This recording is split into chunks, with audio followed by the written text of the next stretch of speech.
Diz a palavra do Senhor: depois dessas coisas e dessa fidelidade, veio Senaqueribe, rei da Síria, e entrou em Judá, e acampou-se contra as cidades fortes, e intentou separá-las para si. 2. Vendo, pois, Ezequias, que Senaqueribe vinha e que o seu rosto era de guerra contra Jerusalém, teve conselho com os seus príncipes e os seus varões, para que se tapassem as fontes das águas que havia fora da cidade, e eles o ajudaram. Assim, muito povo se ajuntou e tapou todas as fontes, como também o ribeiro, que se estendia pelo meio da terra. E disseram: por que viriam os reis da Síria e achariam tantas águas? E ele se fortificou e edificou todo o muro quebrado até as torres, e levantou o outro muro para fora, e fortificou a Milo da cidade de Davi, fez armas e escudos em abundância, e pôs oficiais de guerra sobre o povo, e ajuntou-os a si na praça da porta da cidade, e falou-lhes ao coração, dizendo: esforçai-vos e tende bom ânimo, não temais, nem vos espanteis por causa do rei da Síria, nem por causa de toda a multidão que está com ele, porque há um maior conosco do que com ele. Com ele está o braço da carne, mas conosco o Senhor nosso Deus, para nos ajudar e para guerrear as nossas guerras. E o povo descansou nas palavras de Ezequias, rei de Judá. Eu quero falar para você sobre 3 atitudes que antecedem um grande milagre. Aqui aconteceu um grande milagre, e eu quero falar para você, baseado nesse texto que nós lemos, sobre 3 atitudes que antecedem sempre um grande milagre.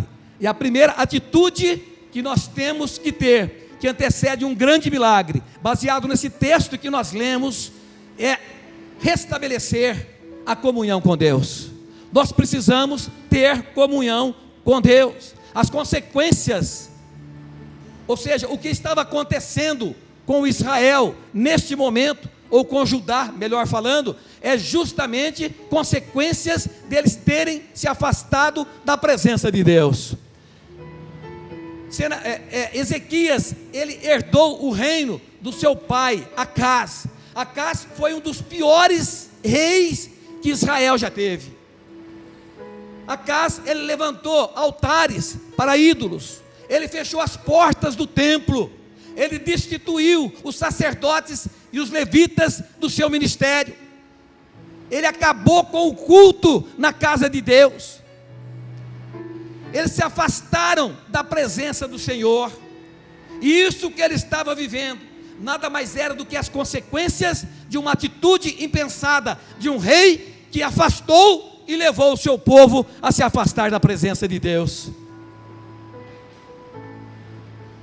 Ezequias, ele assume o trono, e a primeira atitude que ele toma é restabelecer a comunhão. A Bíblia fala que Acás fez o que era mal aos olhos do Senhor, mas Ezequias, a sua história começa no capítulo 29, fala que ele fez o que era bom aos olhos do Senhor. Tinha Ezequias 25 anos de idade, quando começou a reinar, e reinou 29 anos em Jerusalém. Ele não reinou um dia, 2 não, ele era uma pessoa abençoada, por causa dessa atitude que ele tomou, de restabelecer o culto na casa de Deus, de restituir os ministérios dos sacerdotes e dos levitas, de destruir os ídolos que o pai dele havia construído, de estabelecer o culto na casa do Senhor, inclusive a expiação pelos pecados do povo de Israel, e convocar todo Israel para que viesse adorar a Deus e que viesse participar da Páscoa do Senhor. Essa atitude é uma atitude que agradou a Deus. Se nós quisermos ser abençoados nessa terra, nós temos que tomar atitudes que agrada o coração de Deus. 29 anos esse homem reinou sobre Israel e fez o que era reto aos olhos do Senhor. 29 anos ele reinou sobre Israel e fez o que era reto aos olhos do Senhor. Meus amados, a Bíblia, ela nos fez reis e sacerdotes para Deus. A Bíblia diz, nós fomos feitos para reinar, nós fomos feitos para dominar. A Bíblia, quando Deus fez o homem, Ele disse para o homem: olha, você vai dominar sobre as aves dos céus, sobre os animais que rastejam na terra, sobre os pássaros que voam, enfim, você vai dominar sobre todas as coisas. Infelizmente, o homem, quando ele se afasta da presença de Deus, ele acaba perdendo todo esse poder de domínio, ele deixa de dominar e passa a ser um dominado. É por isso que muitas vidas hoje vivem dominadas pelas drogas, é por isso que muitas pessoas hoje vivem dominadas pela corrupção, é por isso que muitas pessoas hoje vivem dominadas por tantas as coisas, pelos prazeres da carne, por tudo aquilo que desagrada o coração de Deus, simplesmente pelo fato de terem afastados da presença do nosso Deus Todo-Poderoso. Quando Ele restabelece a comunhão com Deus, tudo muda na vida do povo de Israel. E o interessante é que esse capítulo que nós lemos, esse texto,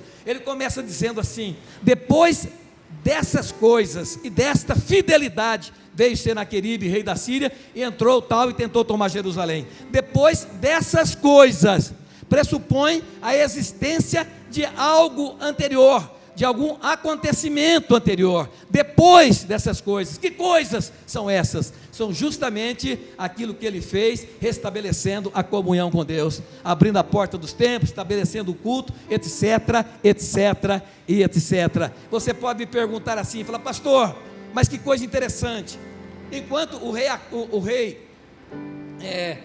rei, o pai dele, Acás, fazia todas essas coisas erradas, Senaqueribe não veio, esperou ele tomar todas essas providências. Por que Deus permitiu que fosse dessa forma?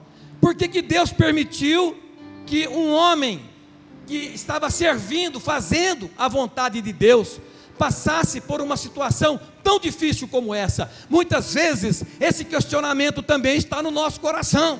Eu vou na igreja, eu faço as minhas campanhas, eu sou uma pessoa boa, não faço mal para ninguém, e por que Deus permite que eu passe por situações difíceis como esta que eu estou passando? Quantas vezes nós não pensamos dessa forma?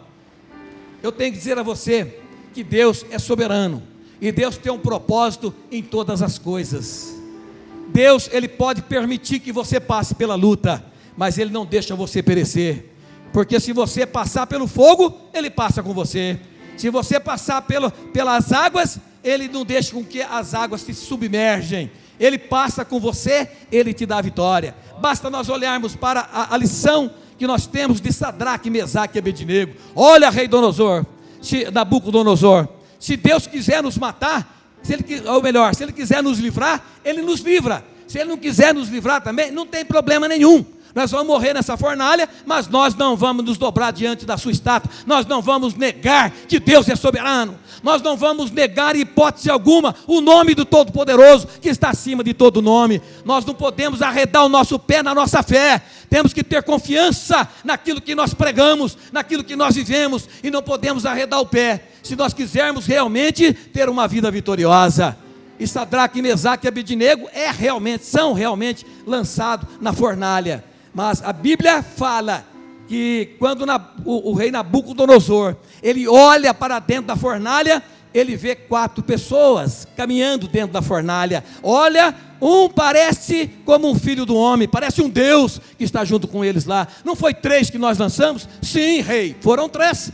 Mas eu estou vendo 4, e Nabucodonosor então manda tirar aqueles homens que estavam lá dentro, só os 3, porque o outro era Deus, né? E tira os 3 homens de lá, e Nabucodonosor se converte ali naquela hora. Ele baixa um decreto, fala: não existe Deus igual o Deus de Israel. Deus tem propósito para todas as coisas, e a forma como Ele usa, é só Ele que define, porque Ele é soberano. Amém?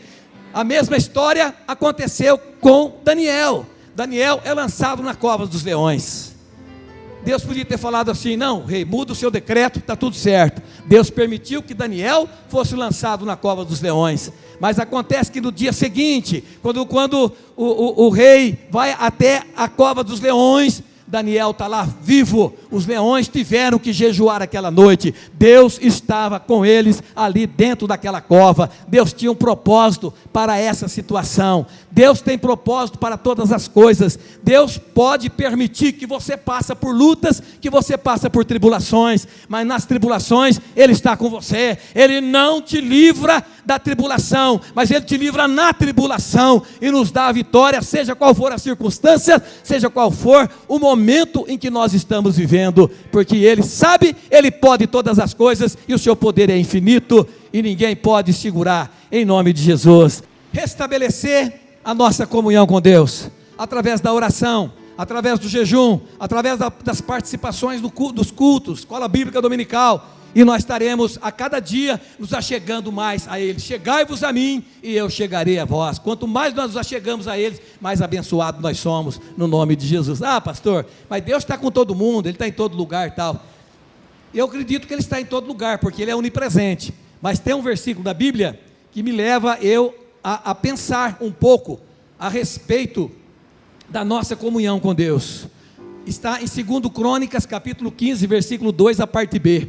A Bíblia diz assim: o Senhor está convosco, enquanto vós estáis com Ele. Se o buscardes, o deixará achar, mas se o deixardes, o deixará. Então, a responsabilidade nossa de ter uma vida vitoriosa nesta terra, só depende de nós. Se nós buscarmos ao Senhor, termos uma vida com o Senhor, certamente nós teremos uma vida feliz. Caso contrário, então nós vamos sofrer as consequências dos nossos atos, do nosso comportamento. Segundo lugar, precisamos confiar nas providências de Deus e proclamar ou profetizar palavras de vitória, mesmo diante dessa situação em que eles estavam vivendo, um momento impossível na vida deles. Mas nós observamos a coragem de Ezequias. É claro que ele confiava plenamente nesse Deus para dizer o que ele disse aqui. Do versículo 6 ao 8, ele diz assim: e pôs oficial de guerra sobre o povo, e ajuntou-se a si na praça da porta da cidade, e falou-lhes ao coração, dizendo: olha o que esse rei falou, olha a ousadia desse rei, diante de uma situação como essa que ele estava vivendo.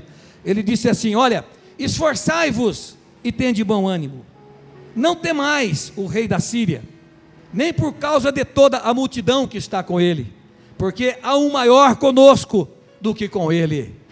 Ele está se referindo ao próprio Deus. Com ele está o braço da carne, mas conosco o Senhor nosso Deus, para nos ajudar e para guerrear as nossas guerras. E o povo descansou nas palavras de Ezequias, rei de Judá. Só uma pessoa que confia realmente em Deus pode ter essa certeza que Deus guerreia nossas guerras. Ele olhava as circunstâncias certamente não como elas são realmente. Quando ele olhava para o exército da Síria, ele não via aquele exército como uma situação que ele precisava enfrentar. Ele olhava aquelas circunstâncias não com os olhos com que ele teria que enfrentar aquelas circunstâncias, mas com os olhos como Deus poderia enfrentar aquilo. Eu não posso enfrentar vocês, mas o meu Deus pode. Eu não posso resolver esse problema no meu casamento, mas Deus pode.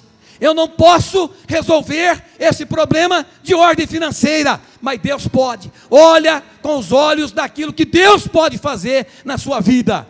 Eu não posso resolver o problema do meu filho, mas Deus pode. Meu filho já está no mundo das drogas, não tem problema, Deus pode resgatar. A minha casa está uma tristeza, Deus pode transformar a tristeza em alegria. Na minha casa tem pessoas doentes, Deus pode transformar a enfermidade em saúde.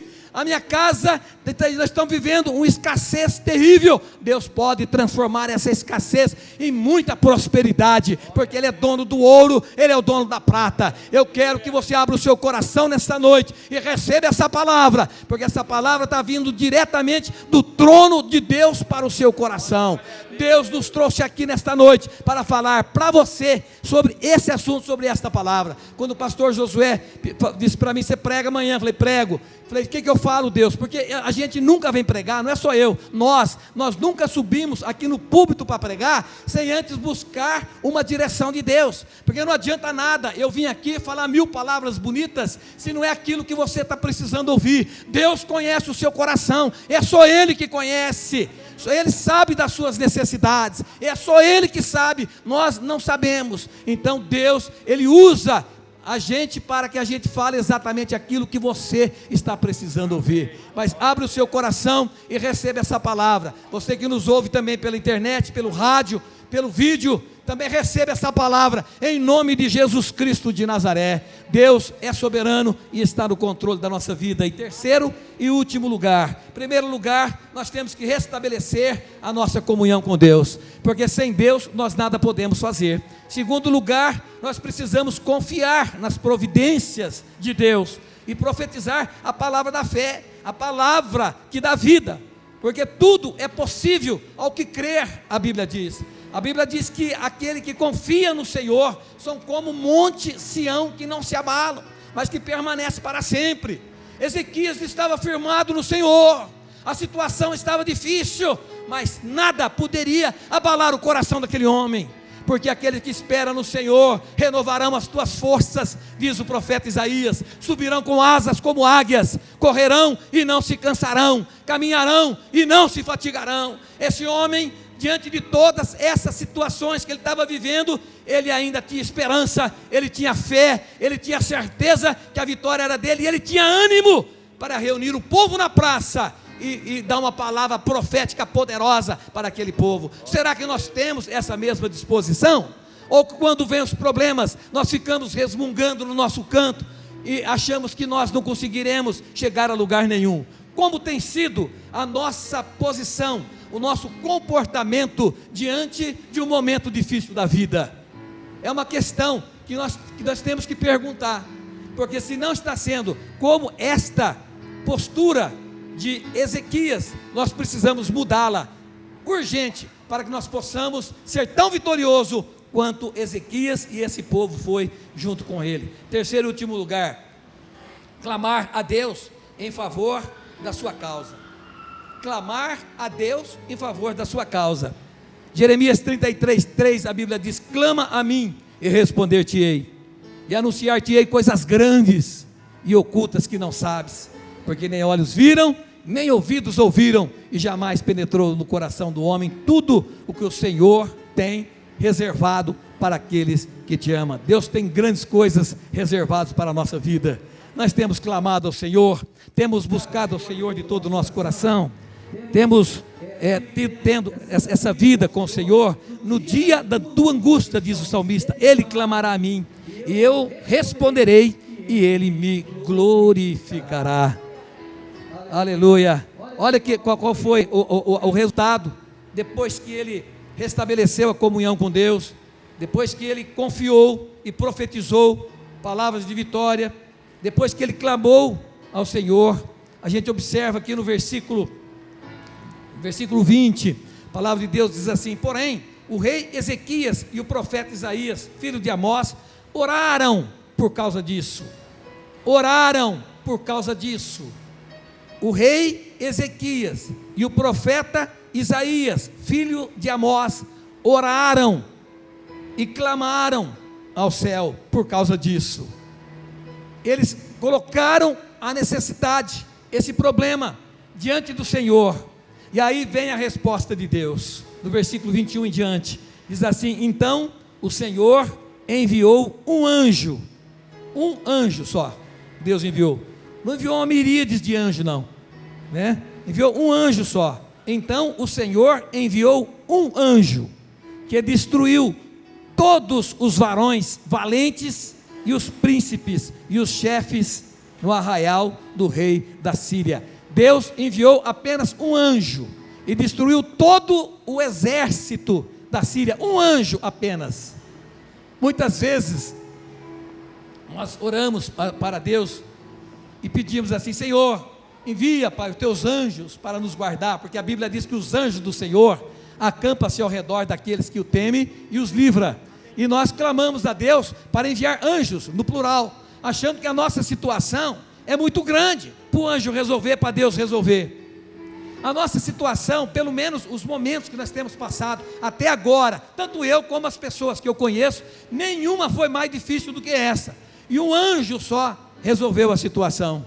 A Bíblia diz que o anjo, Deus enviou um anjo, e esse anjo destruiu todos os varões valentes, e os príncipes e os chefes do arraial do rei da Síria, e este tornou com vergonha de rosto a sua terra, e entrando na casa do seu Deus, os mesmos que descenderam dele o mataram à espada.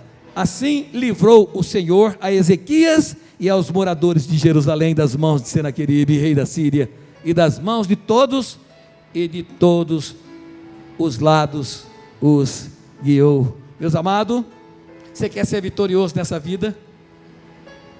Você quer realmente ter essa graça de Deus na sua vida? Mantenha a sua comunhão com Deus. Não permita hipótese alguma se afastar da presença de Deus.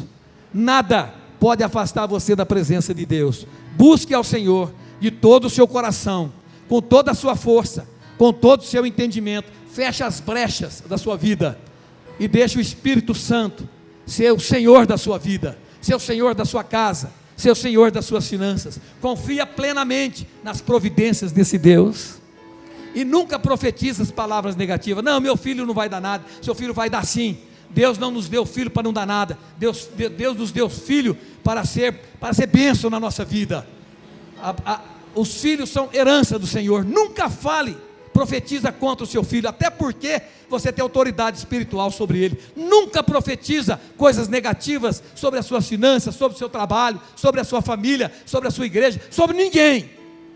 Da mesma fonte, Jesus disse, não pode sair águas doces e águas amargas. Então que saiam só águas doces, só bênçãos, só profecias de bênção. Confiar na provisão e profetizar a palavra de vitória.